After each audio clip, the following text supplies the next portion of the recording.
Hello बच्चों, pattern के series में ये दूसरा पैटर्न है जो कि आज हम लोग बनाने जा रहे हैं। हाँ, इस पैटर्न में जैसा कि हम लोग देख रहे हैं कि फर्स्ट फॉर लूप जो है वो 1 से 5 तक चल रहा है एंड सेकंड फॉर लूप 1 से i तक। फर्स्ट फॉर लूप का मतलब क्या है कि हमारा जो पैटर्न होगा वो जितने टाइम्स फर्स्ट फॉर लूप चलेगा उतने नंबर ऑफ रो प्रिंट होंगे। जैसे कि यहाँ पे 1 to 5 है तो हमारा जो रो नंबर ऑफ रो होगा वो 1 2 3 4 एंड 5 होगा। ठीक है, 5 टाइम्स प्रिंट होगा। और जो इनर जे लूप है वो डिसाइड करता है कितने नंबर ऑफ कॉलम होंगे। जैसे फर्स्ट टाइम यहाँ पे i का वैल्यू 1 है, मतलब ये सिंगल टाइम्स प्रिंट होगा। सेकेंड टाइम्स i का वैल्यू अगर 2 है तो ये डबल टाइम्स प्रिंट होगा, 2 टाइम्स प्रिंट होगा। थर्ड टाइम 3 टाइम्स प्रिंट होगा। एंड तो ये डिसाइड करता है, इनर लूप मीन्स जे लूप डिसाइड करता है कि कॉलम में कितने एलिमेंट्स होंगे एवरी टाइम, और क्या प्रिंट होगा वो डिसाइड करेगा हमारा ये एलिमेंट। यहाँ पे जो हम लोग प्रिंट कर रहे हैं वो डिसाइड करेगा कि हमारा फाइनली क्या प्रिंट हो रहा है। ठीक है, तो इस जगह पे हम लोगों ने जो प्रिंट स्टेटमेंट में लिखा है वो है i, मतलब जो हमारा i का वैल्यू है वही प्रिंट होगा। तो जैसा कि हम लोग चल रहे हैं, फर्स्ट लूप चला, अभी i का वैल्यू 1 है और हम लोग इनर लूप में आए यहाँ पे, और ये हमारा 1 से 1 तक लूप चला और प्रिंट हुआ 1, मतलब यहाँ पे 1 प्रिंट हो रहा है। ठीक है, फिर से वापस से हमारा फॉर लूप यहाँ पे आया और i का वैल्यू हो गया 2, i का वैल्यू 2 हो गया। देन हम लोग यहाँ पे 1 से 2 तक लूप चला, मतलब नंबर ऑफ टाइम्स जो ये लूप चलेगा वो 2 टाइम्स चलेगा और प्रिंट क्या होगा i मतलब अभी हमारा वैल्यू है 2। इसी तरह से अगेन हमारा फॉर लूप ऊपर गया और i का वैल्यू हो गया 3। हमारा j का लूप चलेगा 1 से 3, 1 से 3 चला, मतलब यहाँ पे 3 टाइम्स i प्रिंट हो गया।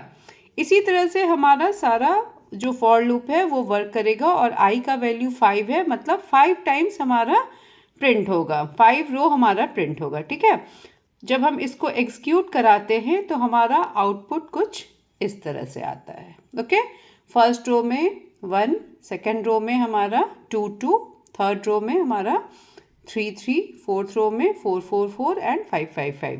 This is our output. Okay, hope ये प्रोग्राम आप लोगों को समझ में आ गया होगा। इसके बाद सिमिलरली एक दूसरा प्रोग्राम है, दूसरा पैटर्न है जो कि मैं आप लोगों को एक्सप्लेन कर रही हूँ, तो ज़रा ध्यान से देखना।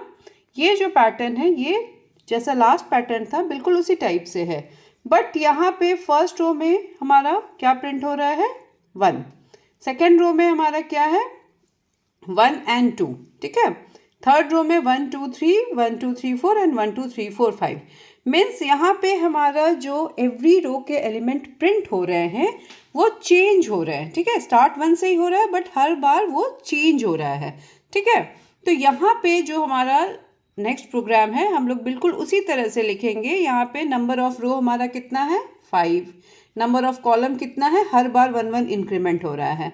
ठीक है, तो जो फॉर लूप होगा प्रीवियस क्वेश्चन की ही तरह होगा। फर्स्ट फॉर लूप 1 से 5 तक चलेगा, सेकंड फॉर लूप 1 से i तक चलेगा। लेकिन जो हमारा प्रिंट स्टेटमेंट है, प्रिंट स्टेटमेंट में लास्ट क्वेश्चन में हम लोगों ने i प्रिंट किया था, बट यहाँ पे j, यहाँ पे j मतलब j एवरी टाइम 1 से i तक प्रिंट हो रहा है। First time value of i जो है वो 1 है तो 1 से i तक सिंगल 1 प्रिंट हुआ। Second time value of i 2 है तो हमारा 1 and 2 प्रिंट हुआ। Third time value of i 3 है तो हमारा 1 2 and 3 प्रिंट हुआ, और इसी तरह से 5 तक हमारा 1 2 3 4 5 प्रिंट होगा। तो इसी तरह से ये पैटर्न हम लोग लिखते हैं, ये पैटर्न का यही हमारा प्रोसेस है। और दोनों प्रोग्राम में यही डिफरेंस है कि वहाँ पे हम लोगों ने i को प्रिंट किया और यहाँ पे हम लोगों ने j।